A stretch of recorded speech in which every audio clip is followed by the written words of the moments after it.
नमस्कार बच्चों, स्वागत है आप सभी का 10th क्लास के इस वीडियो में, जिसमें हम सॉल्व करने वाले हैं 9 सितंबर 2020 की वर्कशीट। और ये क्लास 10th का वीडियो है, इंग्लिश मीडियम नहीं, ये हिंदी मीडियम का वीडियो है। तो शुरू करते हैं आज की वर्कशीट नंबर 29। पहले साइंस, फिर मैथ्स और फिर हिंदी। तो टॉपिक है जैव प्रक्रम। जैव प्रक्रम क्या होता है बच्चों?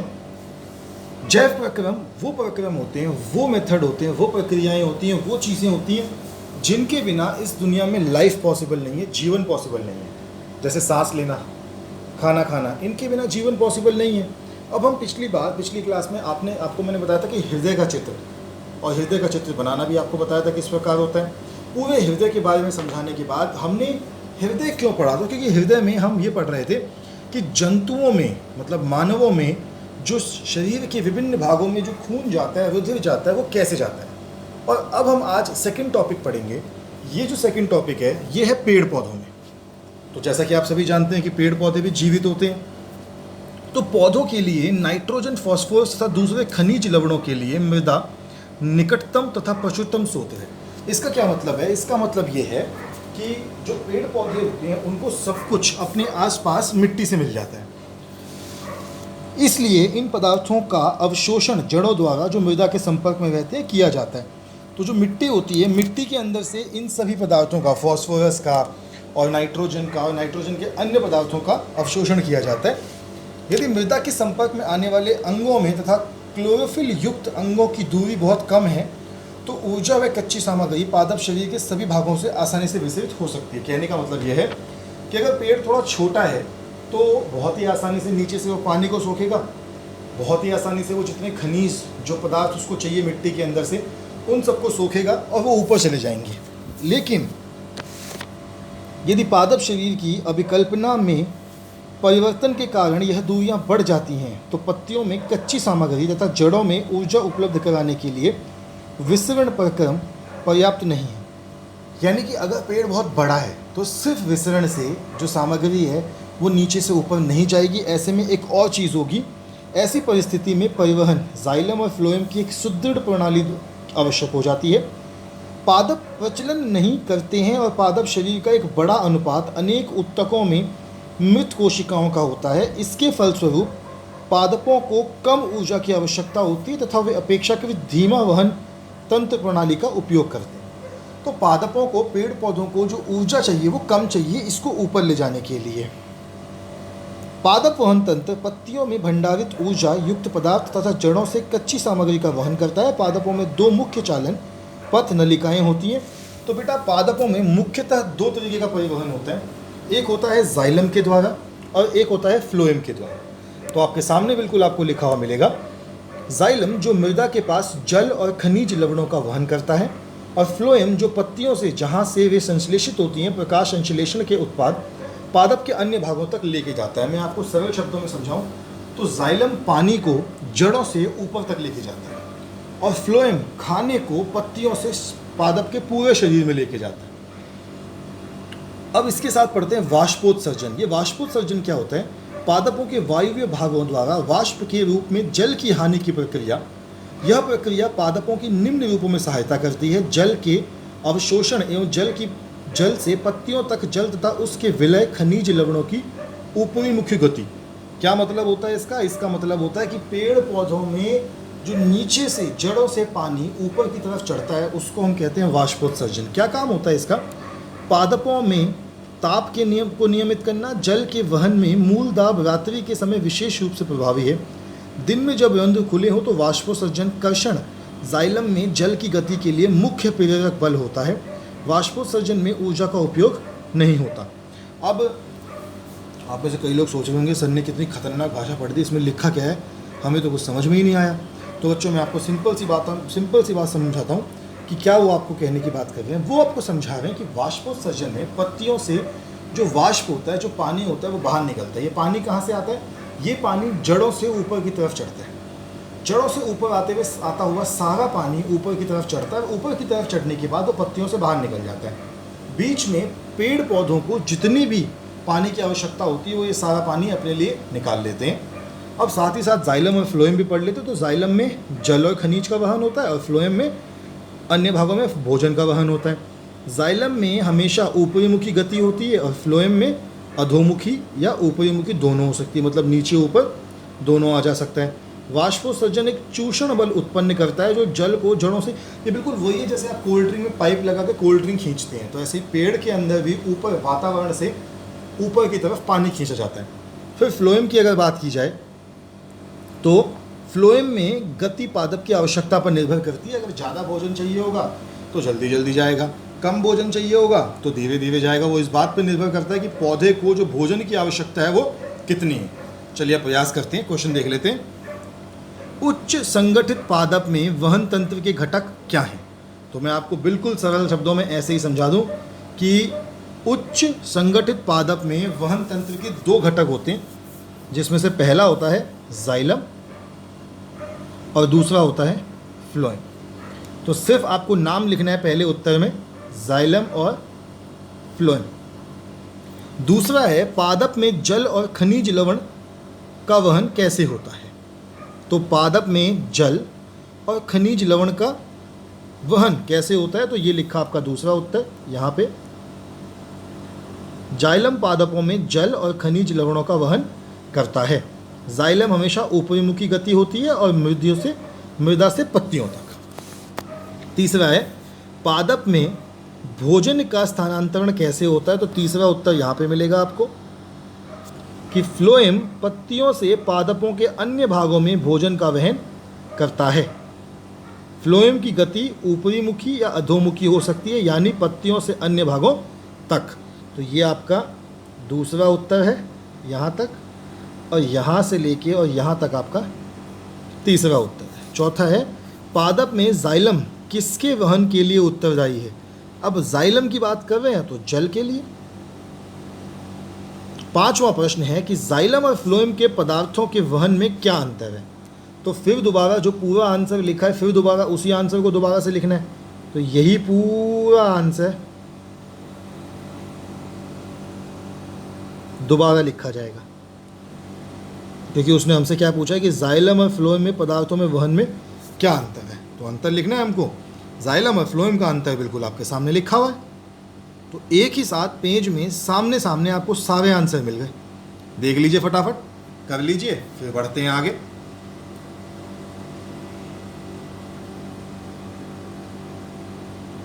चलिए बच्चों, मुझे लगता है आपने कर लिया होगा अब तक नोट डाउन।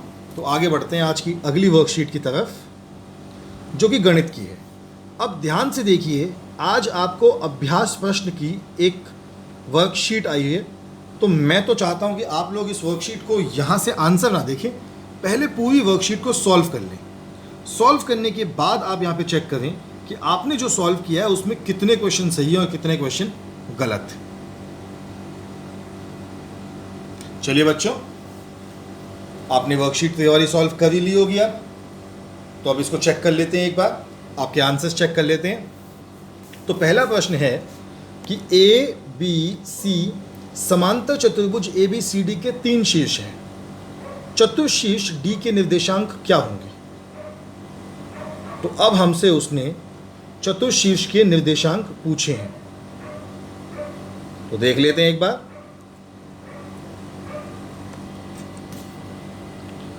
तो देखिए, इसको मैंने यहां सॉल्व कर रखा है। हमने सबसे पहले एक चतुर्भुज बना लिया, ए बी सी और डी मुझे पता नहीं है, तो मैंने इसको x2 y2 मान दिया। अब ध्यान से देखिए, ए और सी मुझे पता है और मुझे ये पता है कि कोई भी समांतर चतुर्भुज होगा तो उसका मध्य बिंदु एक समान होता है। मतलब ए सी का मध्य बिंदु और बी डी का मध्य बिंदु एक ही होगा। तो मैंने सबसे पहले ए सी का मध्य बिंदु लगा लिया। और मध्य बिंदु कैसे निकालते हैं? x1 प्लस x2/2 और y1 प्लस y2/2। तो मैंने किया -1 प्लस 2/2 यानी 1/2 और 0 प्लस 2/2। तो 0 प्लस 2 कितना होता है? 2/2 और 2/2 कितना होगा? 1। यानी कि मेरे पास 0 के निर्देशांक आ गए 1/2 और 1। अब मैंने फॉर्मूला लगाया बी डी में। तो बी डी में x1 तो मेरे पास है 3, फॉर्मूला तो वही होगा x1 प्लस x2/2। x1 तो 3 है, लेकिन x2 की वैल्यू 2 ही रहेगी। और x का मान मैंने जो अभी निकाला था मध्य बिंदु, वो हो गया 1/2। तो यहाँ से x का मान आ गया -2 और y का मान आएगा 1, तो आंसर हो गया D -2 1। चेक कर लेते हैं क्या ये ऑप्शन था हमारे पास। बिल्कुल था आपके पास ये वाला ऑप्शन D -2 1। आगे बढ़ते हैं। दूसरा प्रश्न है कि बिंदु P 43 Q -51 और T 2 -2 निम्न त्रिभुज के शीर्ष है। कैसा त्रिभुज है? समबाहु है, समद्विबाहु है, विषम बाहु है, कोई त्रिभुज ही नहीं है। अगर 3 बिंदु है बेटा त्रिभुज तो होगा। अब ये देख लेते हैं, तीनों दूरियां निकाल लेते हैं। पहले निकालते हैं PQ, फिर निकालते हैं QT और फिर निकालते हैं PT। तीनों दूरियां निकालते हैं। अगर तीनों दूरियां एक समान हुई, एक जैसी हुई तो समबाहु, अगर दो एक जैसी हुई तो समद्विबाहु, अगर एक भी एक जैसी नहीं हुई, तीनों अलग हुई तो विषम बाहु। चेक करते हैं। तो मैंने लिखा PQT। पहले PQ में दूरी सूत्र लगाया तो PQ का मान आया √97। फिर QT में दूरी सूत्र लगाया तो QT का मान आया √50। फिर मैंने PT में लगाया। एक चीज़ का छोटा सा ध्यान दीजिएगा, मैं जानता हूँ ये कन्फ्यूजन क्रिएट कर सकता है। ये यहाँ पे डिवीजन है,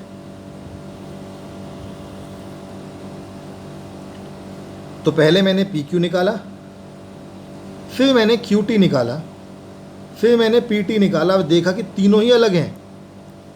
एक √97, एक √50, एक √29। तो तीनों ही जब अलग होंगे तो त्रिभुज कैसा होगा? त्रिभुज होगा विषम बाहु त्रिभुज। कर लीजिए एक बार फर्स्ट और सेकंड क्वेश्चन अपना चेक, फिर तीसरे की तरफ बढ़ते हैं। तो बच्चों आपने अपना क्वेश्चन चेक कर लिया, अब तीसरा क्वेश्चन देखते हैं। तो तीसरे क्वेश्चन में उन्होंने हमसे कहा कि बिंदु A 2A और -A के बीच की दूरी का मात्रक, दूरी डैश मात्रक है।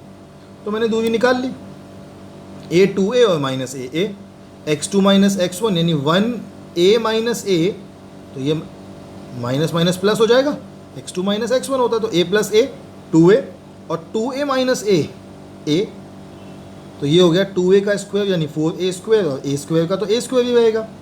4A² + A² 5A²। अब A तो अंडर रूट से बाहर आ जाएगा लेकिन 5 अंदर रहेगा, तो आंसर आ गया A √5 यूनिट्स। ये आपका तीसरा क्वेश्चन है, फटाफट नोट डाउन कीजिए।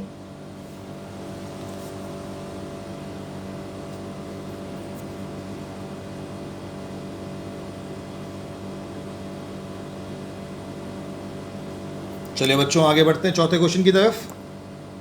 तो चौथा क्वेश्चन आपकी स्क्रीन पे है कि निम्न में कौन सा चित्र सरेखी बिंदुओं को दर्शाता है।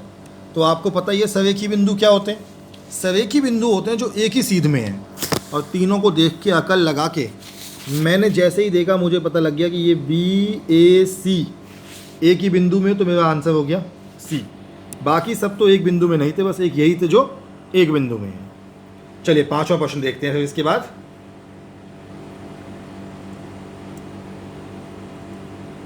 तो पांचवा प्रश्न है कि बिंदु W -5 4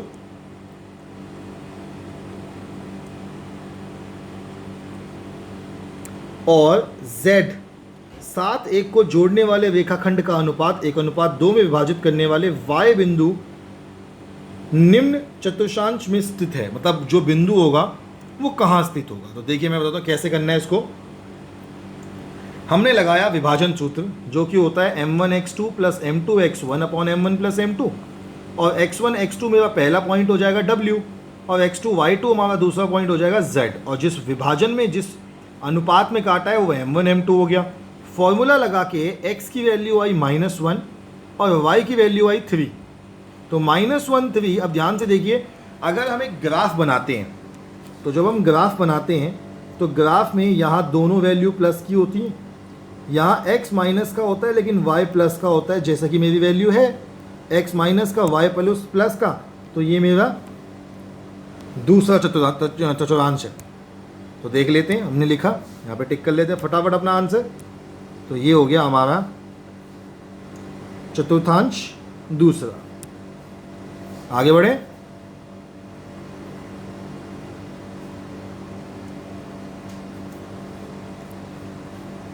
पांचवा प्रश्न है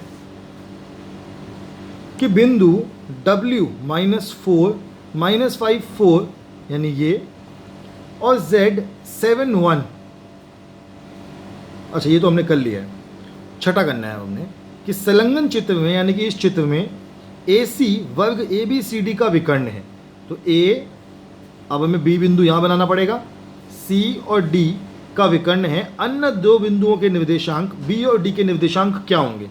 तो पहली बात उसने हमें बताया कि ये क्या है, ABCD का विकर्ण है। अब देख लेते हैं, ये आपके सामने बिंदु आ गए। तो एक बिंदु सीधी रेखा बनेगी,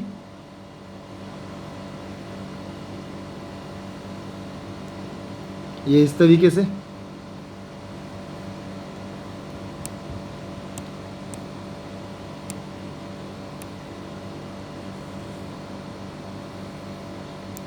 अब ध्यान से देखिए ये क्या है, 0,0 है ये D, और B क्या होगा, B में x का मान हो जाएगा 4 और y का मान भी हो जाएगा 4। ये आ गया आपके सम्मुख आपका आंसर, B और D। कर लीजिए नोट डाउन।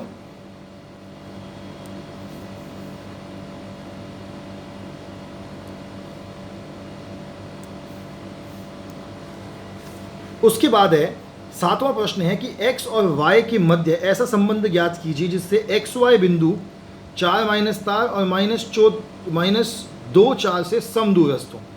अब देखिए समदूरस्थ की बात कर रहे हैं तो कर लेते हैं। ये देखिए मैंने समदूरस्थ बिंदु बना दिया, पहले A और B बनाया, उनसे एक समदूरस्थ बिंदु बना दिया O। अब हमें पता है कि AO और BO बराबर होगा, तो सम्मुख में AO और BO लिख दिया और दूरी सूत्र लगा दिया, अंडर रूट से अंडर रूट कट गया। जब दूरी सूत्र लगाया तो दोनों तरफ ये यहाँ आया, x माइनस की जगह प्लस हो जाएगा क्योंकि a x2 - x1 होता है, तो x + 4 का स्क्वायर और y + 4 का स्क्वायर, a की 2 + b की 2 + 2ab का फॉर्मूला लगाया तो आंसर आ गया x² = 16 = 8x और y = 4 का आ गया y² = 16 = 8y। ऐसे ही दूसरी तरफ आया x² = 4 = 4x और y घटा 4 का आया y² = 16 घटा 8y।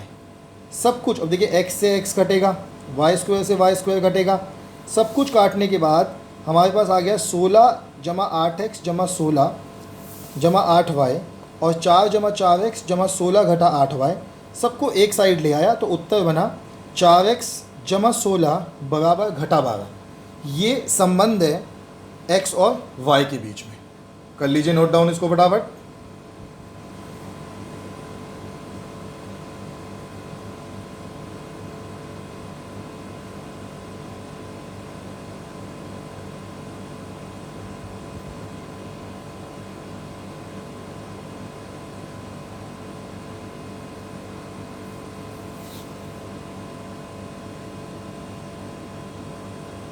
चलिए बच्चों आगे बढ़ते हैं। तो अगली वर्कशीट जो है वो है हिंदी की, और जैसा कि आपको पता ही है हिंदी में पिछली कुछ क्लासों से हम क्या कर रहे हैं, राम लक्ष्मण परशुराम संवाद। ये एक ऐसा संवाद है मुझे लगता है जो कभी ख़त्म ही नहीं होगा, हो ही नहीं रहा ख़त्म। तो संवाद में आज क्या कहा कि लक्ष्मण ने परशुराम से कहा कि आप कितने शील स्वभाव वाले हैं। ये बात सारा संसार जानता है। माता पिता के ऋण से तो आप अच्छी तरह मुक्त हो गए, लेकिन गुरु का ऋण बाकी रह जाने से आपके मन में बड़ी चिंता थी। आपने उस ऋण को हमारे माथे मत दिया। दिन भी बहुत हो गए, इसलिए इस ऋण का ब्याज भी काफ़ी बढ़ गया होगा। अब आप किसी हिसाब लगाने वाले को बुला लीजिए, आपका जितना ऋण निकलेगा मैं तुरंत थैला खोलकर चुका दूंगा। लक्ष्मण के इस कटु व्यंग्य वचन को सुनकर परशुराम ने अपना फरसा संभाल लिया। वे लक्ष्मण पर प्रहार करने को उद्यत हो गए। यह देख सारी सभा हाहाकार करने लगी। इतने पर भी लक्ष्मण चुप नहीं हुए और बोले, हे भृगुवंशी, आप मुझे फरसा दिखा के डराना चाहते हैं? अरे क्षत्रियों के शत्रु, आप ब्राह्मण हैं, इसलिए मैं आपसे युद्ध करने से बच रहा हूँ। आपका अभी तक युद्ध में अच्छे योद्धाओं से पाला नहीं पड़ा, आप घर में ही वीर बने हुए हैं। लक्ष्मण के अभद्र वचन कहते सुनकर सभी लोग उसके व्यवहार की निंदा करने लगे। तब राम ने नेत्रों से संकेत से लक्ष्मण को अधिक बोलने से मना किया। परशुराम की क्रोधाग्नि क्रोध रूपी अग्नि को लक्ष्मण के उत्तर आहुति के समान भड़का रहे थे। तभी क्रोधाग्नि बढ़ते देख राम ने जल समान शीतल वचन बोलकर परशुराम के क्रोध को शांत करने का प्रयास किया। तो चलिए अब प्रश्न देख लेते हैं कि क्या क्या है। तो पहला प्रश्न है कि जनक दरबार में बैठी सभा हाय हाय क्यों करने लगी। तो हाय हाय क्यों करने लगी बेटा, जैसा कि आपको पता ही है कि लक्ष्मण ने बहुत कटु वचन बोलने शुरू कर दिए थे। समझ में कि लक्ष्मण के, पहला प्रश्न कर रहे हैं हम, लक्ष्मण के कटु व्यंग्य वचनों को सुनकर परशुराम ने अपना फरसा संभाल लिया। लक्ष्मण पर प्रहार करने को उद्यत हो गए। यह देखकर सारी सभा हाहाकार करने लगी। हाय हाय मतलब हाहाकार करने लगी।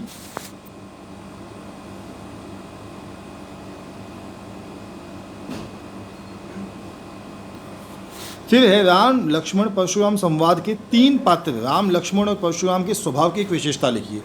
तो राम की क्या खास बात थी? शांत थे, कम बोलते थे और सोचते थे, समझते थे। लक्ष्मण की खास बात थी कि वो अधीर थे।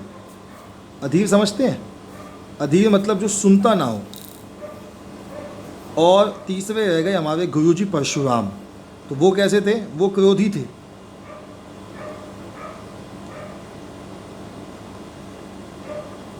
उन्हें हर बात पे सिर्फ क्रोध ही आता था। फिर भाव स्पष्ट करना है। लखन उतरे अहित सरिस भृगुबर कोप कुसान। तो ये बेटा मिलेगा आपको यहाँ पे कि लक्ष्मण के आपको अभद्र वचन कहते सुनकर सभी लोग उनके व्यवहार की निंदा करने लगे। तभी राम ने नेत्रों के संकेत से लक्ष्मण को अधिक बोलने से मना किया। परशुराम की क्रोधाग्नि को लक्ष्मण के उत्तर आहुति के समान भड़का रहे थे। तब क्रोधाग्नि बढ़ते देख राम ने शीतल वचन बोलकर परशुराम के क्रोध को शांत करने का प्रयास किया। तो ये आपका प्रश्न हो गया तीसरा। आपको देते हैं कुछ पल का समय, उसके बाद आगे बढ़ेंगे। जल्दी कीजिए।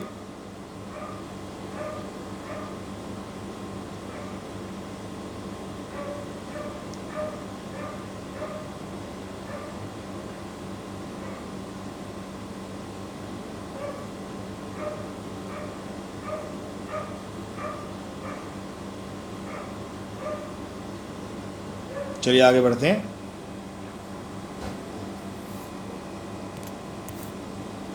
चौथा प्रश्न है कि साहस और शक्ति के साथ विनम्रता भी हो तो बेहतर है। राम लक्ष्मण परशुराम संवाद के आधार पर टिप्पणी कीजिए। तो बेटा आप जानते ही हैं राम लक्ष्मण परशुराम संवाद में एक ही व्यक्ति ऐसे हैं जो बिल्कुल शांत शीतल स्वभाव के हैं, वो हैं राम। तो उनके पास शक्ति भी है और साहस भी है और उसके साथ विनम्रता भी है। इसीलिए उन्हें पुरुषों में श्रेष्ठ पुरुषोत्तम राम कहा जाता है। और पांचवा प्रश्न है कि लक्ष्मण के स्थान पर यदि आप होते तो परशुराम के साथ आप कैसा व्यवहार करते। तो मैं लिखता हूं कि मैं उनके साथ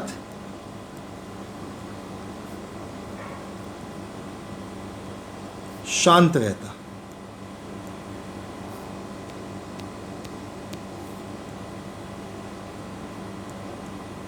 शांत रहता तो विवाद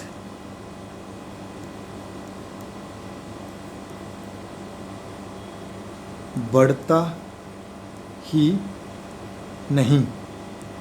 अगर मैं शांत रहता तो विवाद बढ़ता ही नहीं। तो चलिए बच्चों, अब आपसे मुलाकात होगी कल की वीडियोस के साथ। तब तक के लिए stay healthy and stay safe.